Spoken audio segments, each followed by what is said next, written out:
তো গাইস ভাই ভাই ঈদের গিফট দিয়ে দিয়েছে, ঠিক আছে। ভাই ভাইয়ের ফ্যান্সদের ঈদই দিয়ে দিয়েছে এই জহরা যাবি গানটার সাথে। ভাই কি গান হয়েছে, কি গান হয়েছে ভাই, এটাই তো ঈদের সেরা গিফট, তাই না, তার ফ্যান্সদের জন্য। তো এই গানে কিন্তু সলমান খানকে দেখতে ভালো লাগছে, ঠিক আছে। তাকে যেভাবে কস্টিউম দিয়ে সাজানো হয়েছে, তার বিয়ার্ড এন ভালো লাগছে, ঠিক আছে। এই বয়সে এসেও তাকে বেশ প্রেজেন্টেবল লাগছে, গানটা বেশ ভালো লাগছে। ইভেন এই গানটার যে সেট ডিজাইনটা তৈরি করা হয়েছে না ভাই, কী সেট ডিজাইন হয়েছে। একটা ঈদের একটা ঝকমকি গান হিসাবে একটা ঝকমকি করে একটা সেট সেট সেট ডিজাইন করেছে। এখানে ওই যে ফ্লোরে যে লাইটিংটা হচ্ছে না, ডান্স ফ্লোরে যে লাইটিংটা হচ্ছে, ওটা ভাই ব্যাপক দেখতে লাগছে।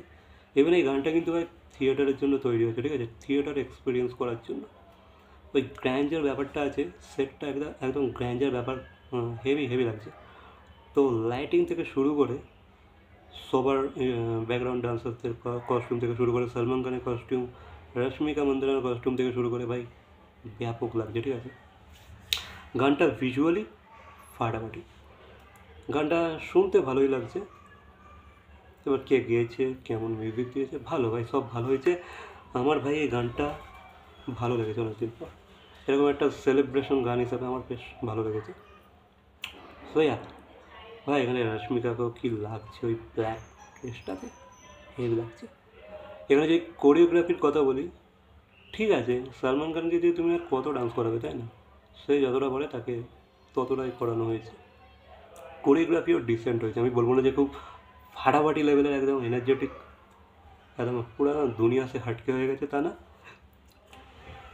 তবে হ্যাঁ কাজ চালাও কোরিওগ্রাফি হয়েছে, ভালো লাগছে। আমি যেটা বললাম যে এটা সেলিব্রেশন সং হিসাবে বেশ ভালো হয়েছে।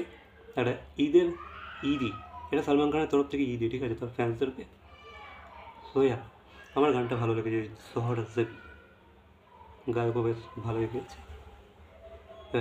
দেখো ভাই, এখন এখন এই গানটাকে নিয়ে ভাই চুচেরা বিশ্লেষণ আমি করতে চাই না ভাই। অনেকদিন পর সলমান খানকে এই রূপে দেখছি, একটা সেলিব্রেশন গানে, একটা না একটা ফেস্টিভ মার্কা গানের মধ্যে পারফরমেন্স দিয়েছে, ঠিক আছে। ভাই এই বয়সে ওইভাবে ডান্স করছে, এটা কি কম জিনিস না? আর এই অল্প বয়সের একটা হিরোইনের সাথে ভাই রোম্যান্স করছে, আই মিন ইউনো একটা কেমিস্ট্রি বানানোর চেষ্টা করছে, এটা কি কম? অনেক ইনাফ ভাই, ইনাফ। এখানে চুলচেরা বিশ্লেষণ হয় না, ঠিক আছে। এখানে তুমি মজা পেয়েছো কি না, দ্যাটস ইনাফ। আমি ভাই মজা পেয়েছি গানটা দেখে বা গানটা শুনে। তো এই গানটা আমি আমার কম্পিউটারে লাগিয়েছিলাম, বেশ একটা বিগ স্ক্রিন আছে আমার একটা, তাতেই দেখেছি। তো দেখার পর মনে হয়েছে এই গানটা থিয়েটারের গান, ঠিক আছে, আরও বিগ স্ক্রিন চাই এই গানটা।